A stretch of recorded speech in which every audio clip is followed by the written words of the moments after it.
Hi guys, what's going on? It's Jewel back at it again with another video. Today I'm going to be talking about 5 things I learned in my 20s. Because I am now like nearing the end of my 20s, I feel like, for one, I feel like my 20s lasted for way longer than they did. Like, I feel like it's been a lifetime from the start of my 20s at 20. Obviously 20 started at 20. Anyway, the start of my 20s to the end, now nearing the end of my 20s, I feel like I've changed completely. Like, I don't recognize that person. Not that I was a bad person or anything, but I definitely I definitely learned a lot, and I feel like I've grown to be a better, smarter, more wise individual. Yeah. So without further ado, let's get into this video.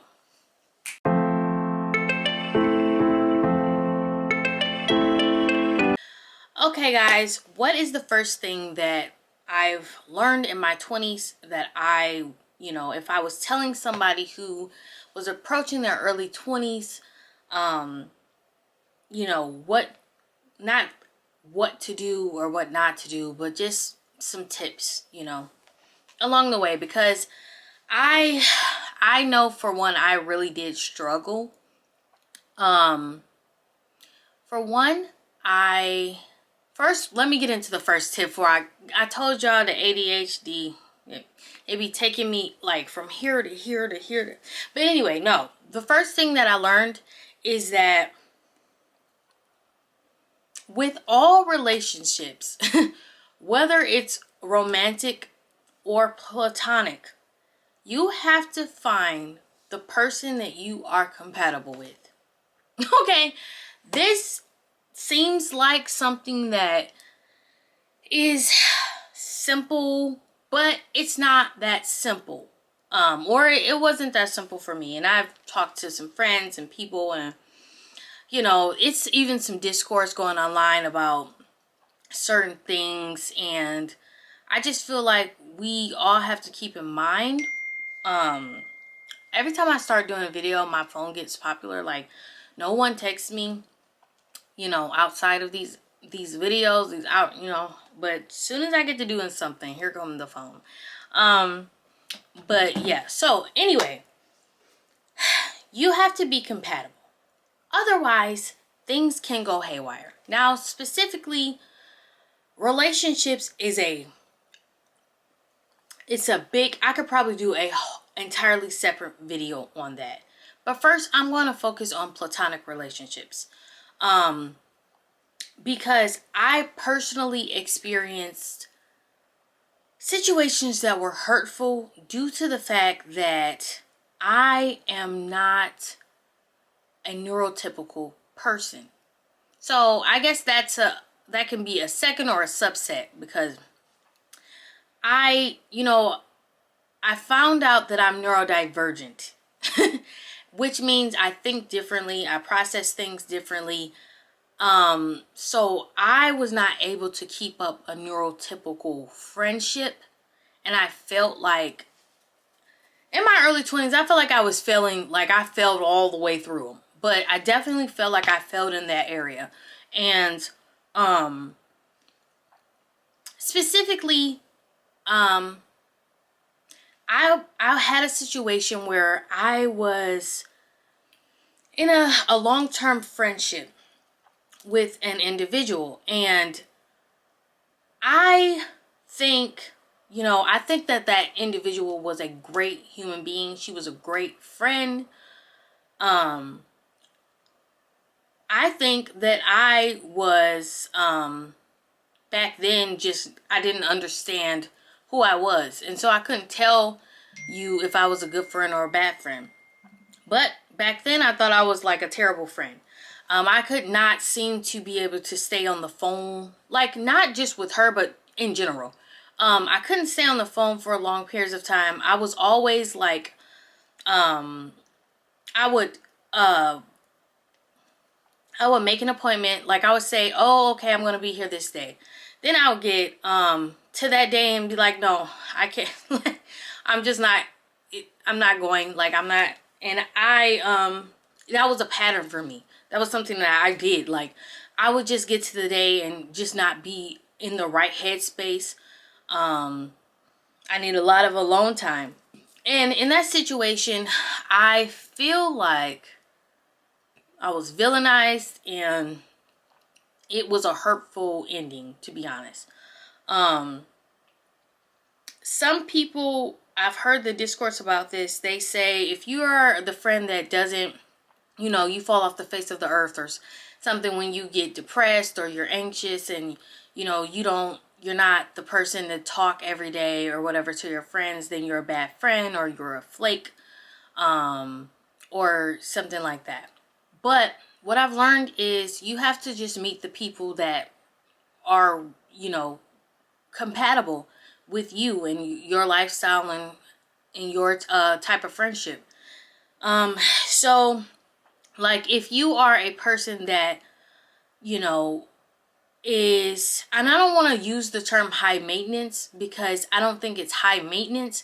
I just think to a person that is low maintenance, it can be very difficult to achieve.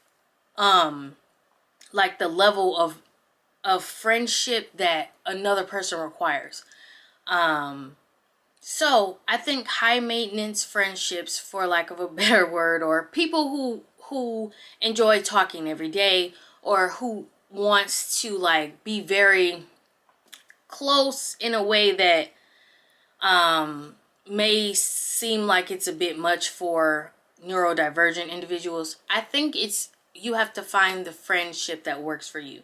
So, find your match. And I feel like we focus on trying to find our match a lot in romantic relationships and not so much in friendships, because it just becomes this person is a bad friend or this person is like too much, or, low maintenance people I've heard say, that person is too much. We have a life, we're grown, whatever. I don't really think that.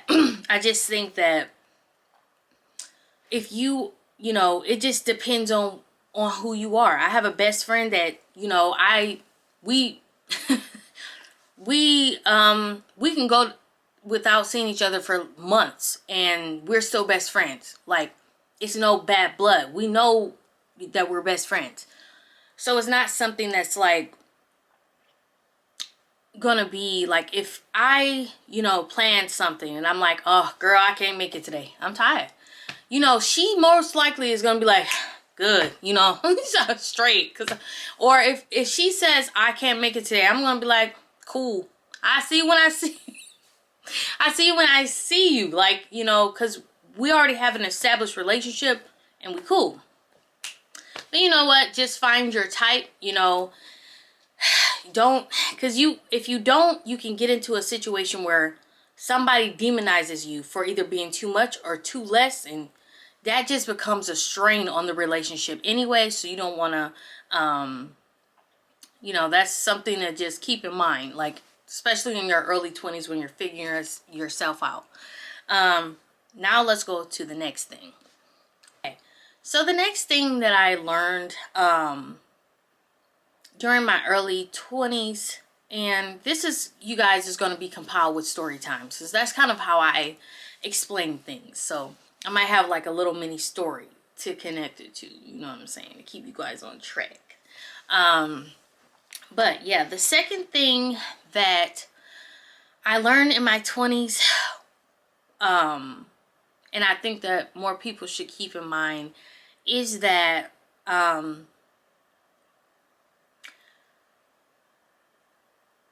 depression and anxiety is not, or rather I should say, when you are a person that has depression and anxiety, healing is not linear. It doesn't just go up. Like you don't, even if you like seek medication or whatever, Or, therapy, say cognitive behavioral therapy. You can go to therapy and it is good, and it is something that can be helpful. It's not going to cure you. And healing is not linear. It's just not. It's hard. It is, I feel like, I've been, when I sit down and thought about it, I think I've been in and out of depression since I was 8 years old. Maybe. I don't really know what what spurred it. I really don't, because I didn't have a bad home life. I didn't have bad parents. My mom was a great mom. I never wanted for anything. But it was something that, I was in and out of, just kind of trying to figure out who I was, struggling with not feeling like I was enough. I've just not had a place to fit. And this is more so just speaking in the past, because right now I have found a place of healing. But back then I was just expecting I started therapy. I started, doing things. I left that person. I tried to, advance myself, and I found myself still sad. I found myself still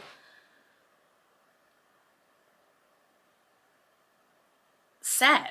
I was just am I going to be sad forever? Am I failing? I'm doing all the things.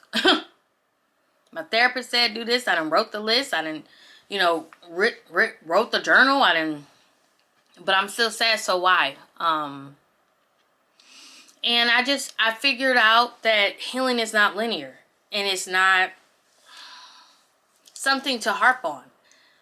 Something to focus on. You really have to, and it's easier said than done, believe me. Because at one point I remember feeling like, damn, is this really my life? I remember driving down my street, and I had a terrible breakup. Oh my gosh. I had a terrible breakup. I was going through a friendship breakup. I was trying to take the bar exam and pass it. It was so much going on at one time that I was sitting there and I was like, I don't know if I envisioned me being this sad. And then I started to just cry for the little me that, when I was in high school, I was thinking, damn, my life's about to be straight. I was reading Twilight books. I was like, oh my gosh, love, love, love.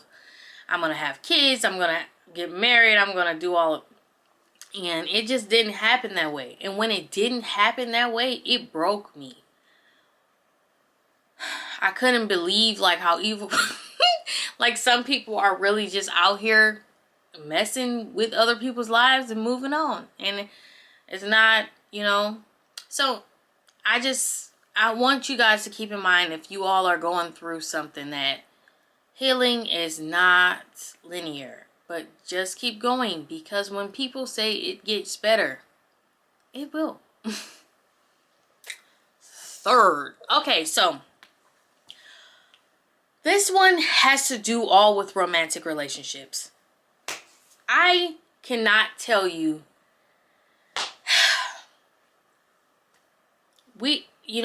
guys, girls alike, I'm speaking to the girls, to be honest. I ain't gonna lie.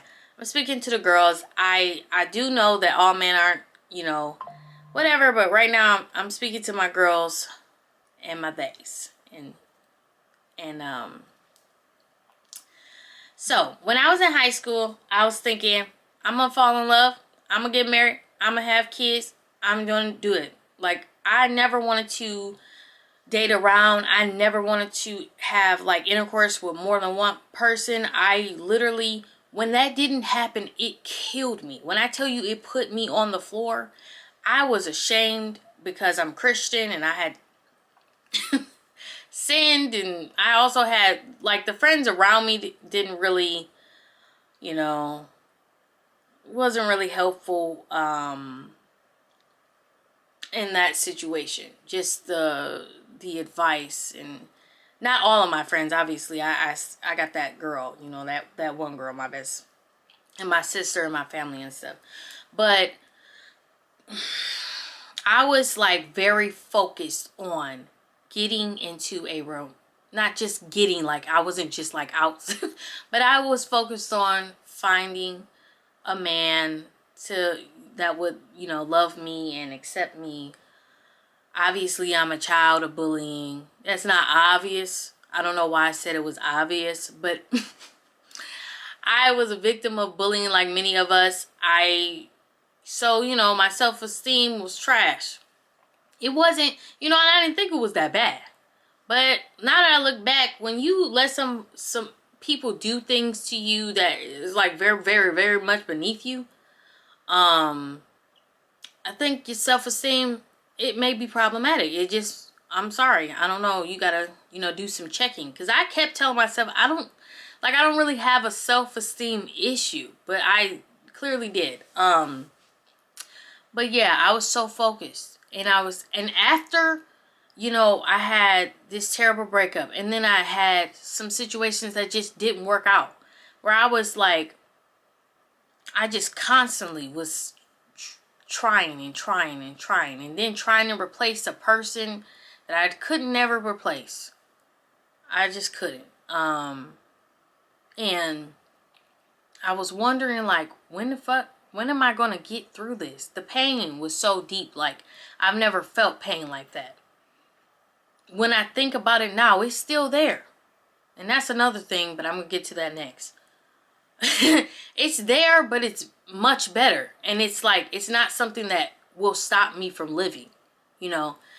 But I think when, you know, you're knee deep in your 20s, you need to realize that you're not going to find peace until you stop being focused on being with a partner.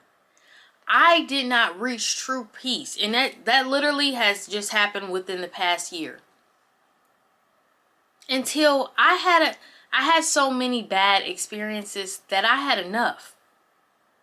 And I don't even mean like in a way that I was mad or angry. I just was done. And the Bible says he who finds a wife finds a good thing. So I'm looking like, why in the hell am I looking? What am I looking for? I don't need to be looking for anything. I don't need to be trying to prove that I can be a wife. I don't need to be worried about whether he thinks I'm good enough for a relationship or a title. I don't need to be doing that. I don't need to be helping other people when I don't know who I am fully. And I still don't fully know who I am. Like, I'm discovering me. And I'm very content with that. The Bible also says be content in all things. So I'm looking for this happy, and I'm trying to continuously search for this happy that's really described by fairy tales in freaking cartoon flicks and rom-coms and stuff. That I was just trying to seek something that wasn't real peace, because I was looking, you know, everything that I tried to find did not want to find me. And that's one thing. Like, you're not gonna find true peace. You're not gonna be truly settled until you find you. You don't need to be looking for nobody else until you find you. Not to say that you can't find you in a relationship. I'm just telling you, for, you know, people who have experienced things like me wanting a partner, just being upset with self because it's just not working out, falling into just various traps of stupidity. I've done so many stupid things. I was ashamed of me. I'm not, you know, I feel like it's not common for people to be honest about that. But I'm going to tell you, and so in case it'll help you. I've done so many dumb things, and it has nothing to do with education. It has nothing to do, it doesn't necessarily have to do with upbringing. But sometimes when you feel that initial feeling of what love or what you think love is, it causes a delusion. And until you get out of it, you're stuck. So, don't focus so much on trying to find somebody else. Try to find you. Don't focus on a relationship. I know that's annoying to say, but it's the truth. Okay, I took a snack break because I had to. But anyway, Slim Jims, a big old, so good. But anyway, let's get to, am I on the fourth thing? I think I'm on the fourth thing. Okay, fourth thing. This is, I'm a black girl, as one can see. And I have never discriminated and still don't. One thing that I will say though, in terms of dating and friendship,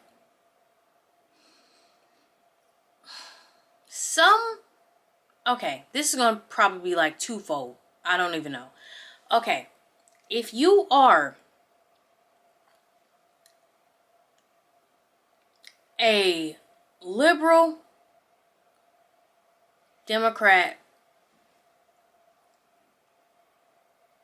someone who has morals, you probably, more likely than not, will not be able to date someone who is on the opposite side, or even someone who is in the middle. Because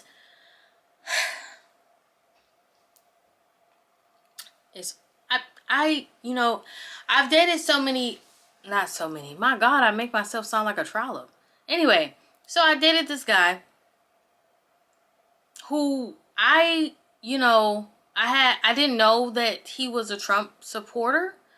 I did ask. Sometimes when you go through the checklist and ask, hey, do you want a relationship? Or, hey, like, how's your morals? Do you believe in God? Da da da da. Some men lie. A lot of them, they lie. Because I've ran into even one of the guys it was a video on TikTok who it was this guy who said that he dates liberal women and tells them that his politics are different, or he doesn't care about politics at all, because he likes the way that liberal women treat him. So this I didn't see until literally this year. But I dated a man who ended up, like, he's not a bad person. Like, he wasn't a narcissist. I dated 3 different narcissists. He wasn't one. It wasn't, vindictive, but he was very,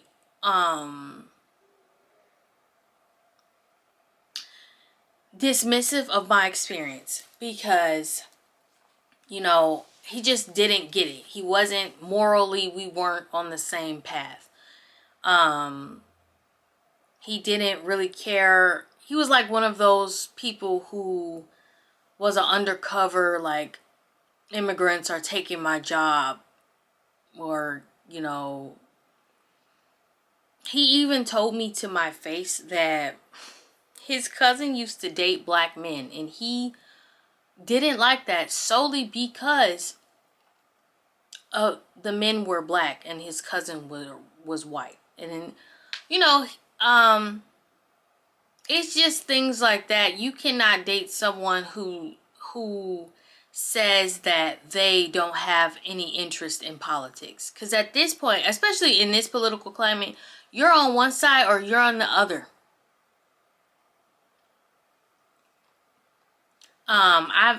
And if you're on the side where you believe in equal rights for people, all Americans, all people, where, like, or if calling someone or witnessing someone call someone an illegal alien kind of just puts a knot in your stomach and fire in your in your eyes, you're probably not going to want to date a man that says, oh, I don't really care too much about politics.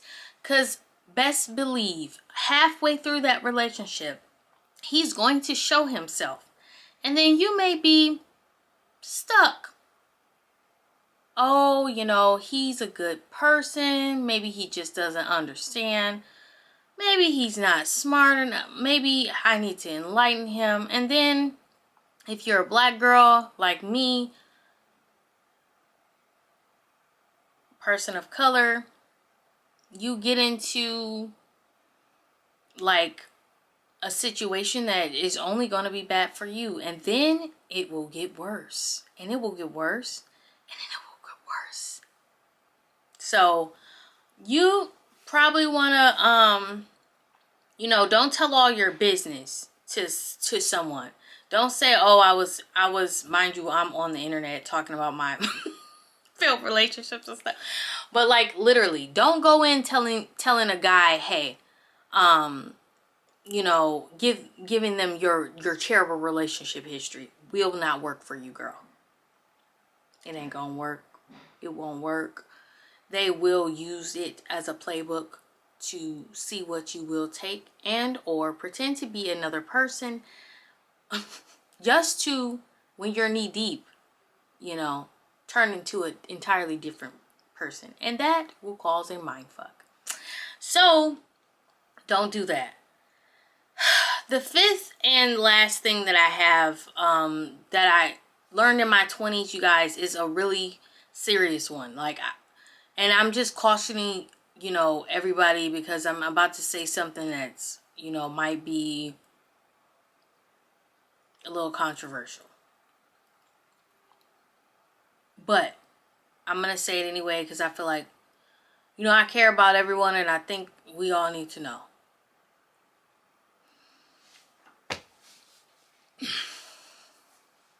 I'm an iPhone girly. And I'm telling you, I'm an iPhone girly. Love iPhone down. You don't need to get every iPhone that comes out. You don't. I'm sorry. You don't gotta get every single one that come out. I feel like every 2 to 3 that come out. Because at this point, they're all the same. And it's like, you're just spending money. Apple is taking things away from us. Like, you know, we don't even get the freaking block anymore. You know what I'm saying? Our block's gone. It's just, it's a lot. You don't have to get every iPhone that comes out. It's okay. You'll be fine. It's not going to be that much of a difference. Right now, I still have the 14. Am I getting a 17? You're darn tootin'. I sure am, because I'm addicted to Apple. But did I get the 15? No. Did I get the 16? Hell no. And am I getting a 16E or whatever the fuck? Hell no. But I will be getting a 17. Okay, so that's going to be the end of my video. I hope you guys like this video. Please like, comment, and subscribe to your girl's channel. I do a little bit of everything. Everything. And, you know, put that comment below. I just want to let you guys know, some of y'all do not have compassion at all. Like, some of y'all lack compassion and it's ugly and it's definitely embarrassing.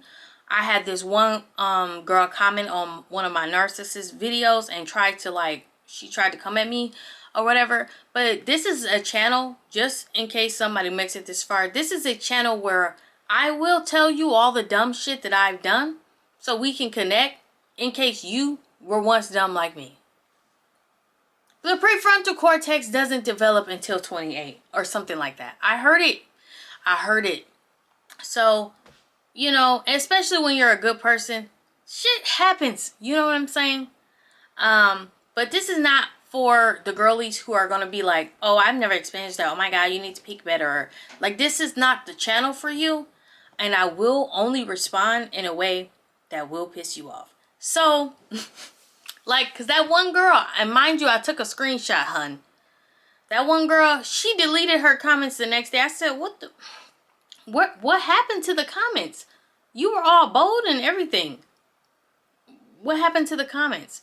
If you haven't seen my I Dated a Narcissist video, go all the way down. It's like my most popular video, so I'm like, whoosh, whatever. Only took a year and 7 months. But I hope to make videos that help you guys, you know. And I do like lighthearted things, but it's rough out here. It's freaking rough. We are all going through it. And we're all different. And that is, difference is cool. Difference is good. But you just got to figure out what type of different you are and find the type of different that's like you. I don't know where this, like how this started. But anyway, I'm going to get out of here, you guys. You know what it is. It's XOXO.